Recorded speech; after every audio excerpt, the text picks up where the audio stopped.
Hello guys, what's going on? Today I want to talk to you a little bit about this book here.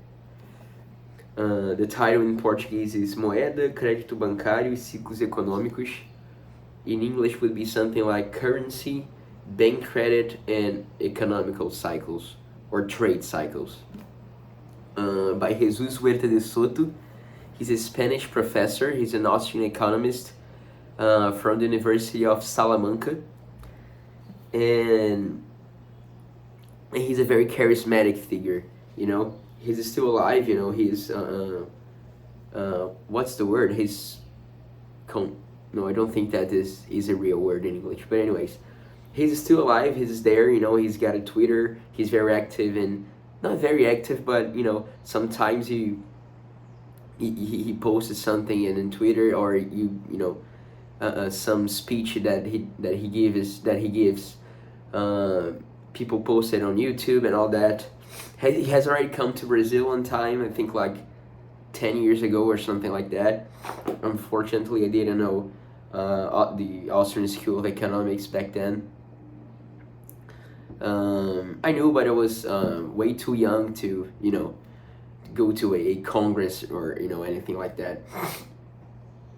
But anyways, this is probably the best book on economics that I've ever read in my life. The best one, the most didactic, and the most complete, I would say, regarding not complete, because I think Man Economy and the State, I haven't read Man Economy and the State, like the whole book. I haven't read it, the whole book. But it's almost as complete as Man Economy and the State. But Man Economy and the State are more a academic, theoretical book. This book is theoretical book. This book, beyond being theoretical regarding the explanation of the trade cycle, it's the first quarter of this book, and I think the charming part about this book is exactly the first quarter, or the first 30% of the book, is the historical presentation of the banking institution and currency and fractionary reserves. That's the most interesting part, I would say, because you can talk about the Austrian view of the trade cycle without talking about fractionary reserves. So he explains the banking institution since like the beginning of the society back in Mesopotamia. I don't know how to say Mesopotamia in English, maybe Mesopotamia, I don't know. And he talks about, he started from the very beginning of human societies, human complex societies, which was Mesopotamia, all the way to the 90s, which is when he wrote this book. It is a very, very, very good presentation. A lot of references, and he shows how banks began as warehouses, like institutions that would just store your goods, and then they started to store the currency, which for the biggest part of the time in humankind was gold, and how they would emit receipts representing the amount of goods they had, because it's easier for you to trade these receipts. The first reason for them to issue receipts was to give a proof for the person that was letting the good in the bank, that that the person possesses the good in that bank. So it's like a certificate. This person has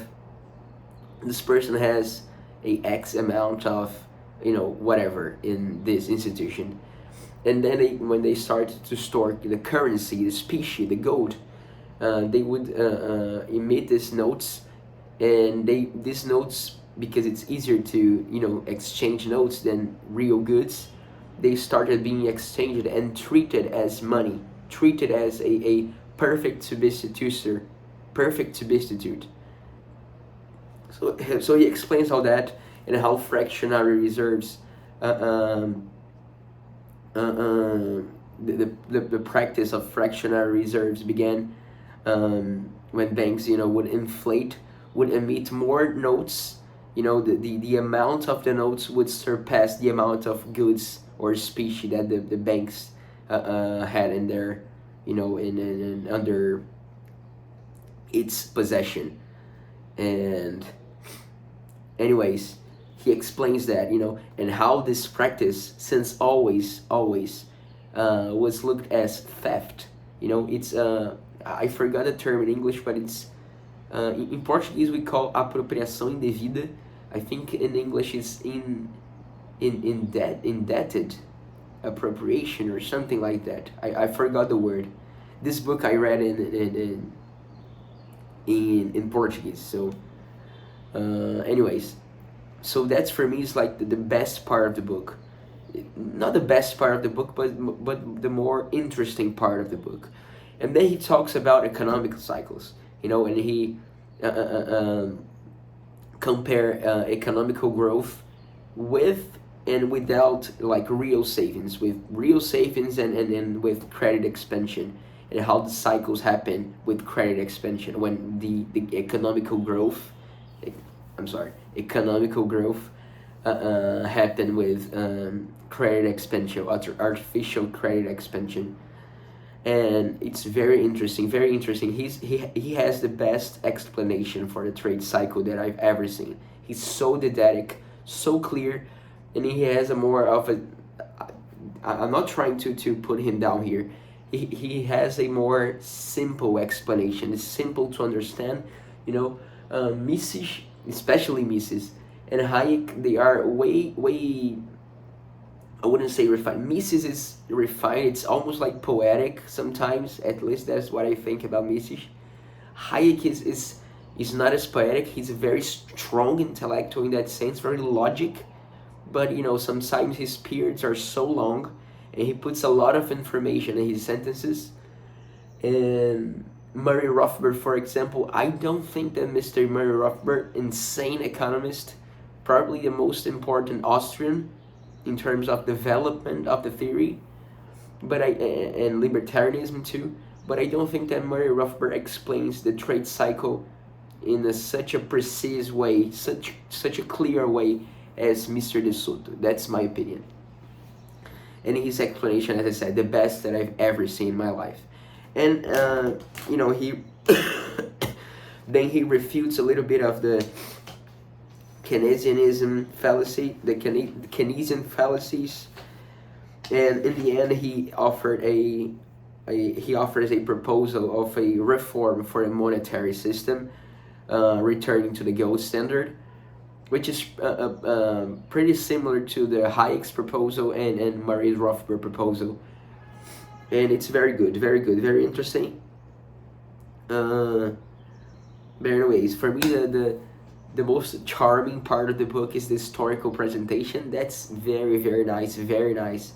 It's beautiful to see, and I mean, and again, he something that I forgot to say. He not only talks about the history of banking institutions and the practice of fractional reserves, but also about the law, because as I said earlier, everyone was against this practice. Everyone know that fractional reserves, people didn't use this name, but the practice, the object itself, people know that it was theft. It was just theft.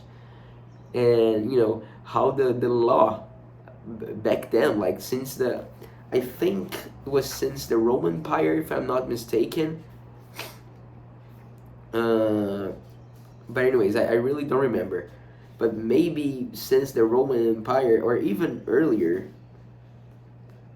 Maybe, I don't know. I don't remember that. Yeah, I didn't know. But anyways, he shows how the law in these periods would treat these things, and how they would understand that this is a bad practice. And that's very interesting. He talks about the scholastics too, which were like the first economists, the monks and the Catholic monks from the school of Salamanca. He talked about a lot of actors João Navarro, Martin Despilcueta, and some other names.